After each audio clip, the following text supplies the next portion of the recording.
안녕하세요. 오늘은 혼자여도 행복할 수 있는 방법에 대해 함께 이야기해 보려고 합니다. 요즘 세상은 혼자 있는 시간이 많아지는 것 같습니다. 특히 50대에서 80대까지의 많은 분들이 자녀들이 독립하고 친구들과의 만남이 줄어들면서 외로움을 느끼는 경우가 많지요. 이런 외로움은 누구에게나 찾아올 수 있는 감정입니다. 혹시 여러분도 혼자 있는 순간이 길어지면서 불안하거나 허전한 마음이 드는 경험을 해보신 적이 있으신가요?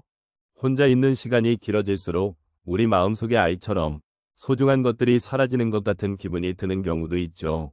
하지만 혼자라는 것은 결코 슬프고 외로운 것만은 아닙니다. 혼자일 때 느낄 수 있는 소중한 순간들도 분명히 존재합니다. 오늘 이 시간에는 혼자일 때 어떻게 행복을 찾을 수 있을지, 그리고 그 과정에서 우리 스스로를 어떻게 위로하고 이해할 수 있을지를 함께 나누고 싶습니다. 삶의 여러 순간을 돌아보며 혼자 있는 시간이 우리에게 줄 수 있는 의미와 가치를 함께 발견해 보도록 하겠습니다. 혼자여도 행복할 수 있는 방법에 대해 이야기하는 것은 매우 소중하고 중요한 주제입니다. 특히 50대에서 80대에 이르는 분들께는 더욱 큰 의미가 있을 것입니다. 인생의 후반부에 접어들면서 우리는 종종 외로움이나 고독을 느끼기도 합니다. 이러한 감정은 자연스러운 것이지만 동시에 우리의 삶에 대한 깊은 고민을 하게 만드는 계기가 되기도 합니다. 그렇기에 혼자라는 시간 속에서도 어떻게 행복을 찾을 수 있는지를 고민하는 것은 매우 중요합니다. 노년기에 들어서면 우리는 많은 것들을 잃게 됩니다. 사랑하는 사람들과의 이별, 건강의 변화, 그리고 삶의 환경이 변화하는 등의 여러 이유로 인해 우울감이나 외로움을 느끼기 쉬운 시기입니다.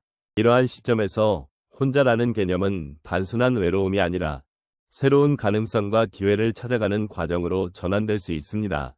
혼자 있는 시간은 자신을 되돌아보고 그동안 잊고 있었던 나의 내면을 발견하는 소중한 시간이 될 수 있기 때문입니다. 혼자 있는 시간을 어떻게 활용하느냐에 따라 우리의 삶은 크게 변화할 수 있습니다.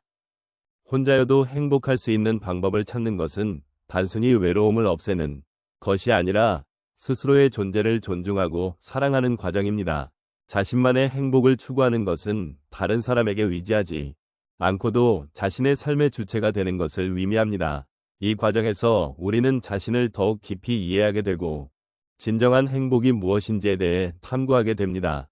또한 혼자 있는 시간을 통해 우리는 새로운 취미를 발견하거나 오래된 꿈을 다시 되살릴 기회를 가질 수 있습니다. 이처럼 혼자일 때는 우리가 원하지 않았던 삶의 다양한 면모를 새롭게 바라볼 수 있는 기회가 됩니다. 이는 단순히 외롭지 않게 지내는 방법이 아니라 삶을 더욱 풍요롭게 만드는 중요한 과정이기도 합니다. 결국 혼자여도 행복할 수 있는 방법을 찾는 것은 삶의 질을 높이는 데 큰 도움이 됩니다. 이렇듯 혼자라는 시간을 통해 우리는 진정한 나를 발견하고 세상을 다르게 바라보는 시각을 얻을 수 있게 됩니다. 혼자여도 행복할 수 있는 방법에 대해 이야기해 보겠습니다. 첫 번째 사례로 한 어르신의 이야기를 나누고 싶습니다. 이분은 은퇴 후 혼자 지내는 시간이 많아지면서 처음에는 외로움과 허전함을 느꼈습니다. 매일 반복되는 일상 속에서 친구들과의 만남도 줄어들고 가족도 바쁜 일상에 치여 잘 찾아오지 않는 상황이었지요. 그때 이 어르신은 마음 깊은 곳에서 우울함을 느꼈습니다. 하지만 그러한 감정을 받아들이며 스스로에게 질문을 던졌습니다. 내가 좋아하는 것은 무엇인가? 이 과정을 통해 그는 오랫동안 미뤄왔던 정원 가꾸기를 시작하게 되었습니다. 그가 새롭게 시작한 정원 가꾸기는 그에게 많은 기쁨을 주었고 자연과의 교감 속에서 마음의 안정과 행복을 찾게 되었습니다. 두 번째로 또 다른 어르신의 이야기를 나누겠습니다. 이분은 평생을 가족과 함께하며 살았고 자녀들이 독립하면서 집안이 조용해졌습니다. 처음에는 그 조용함이 낯설고 불안하게 느껴졌습니다. 하지만 어느 날 친구의 권유로 동호회에 가입하게 되었습니다. 그곳에서 다양한 취미를 가진 사람들을 만나고 함께 활동하며 소통하는 시간이 점점 더 즐거워졌습니다. 그분은 새로운 친구들과의 만남을 통해 외로움을 느끼기보다는 오히려 함께 나누는 즐거움과 소속감을 느끼게 되었습니다.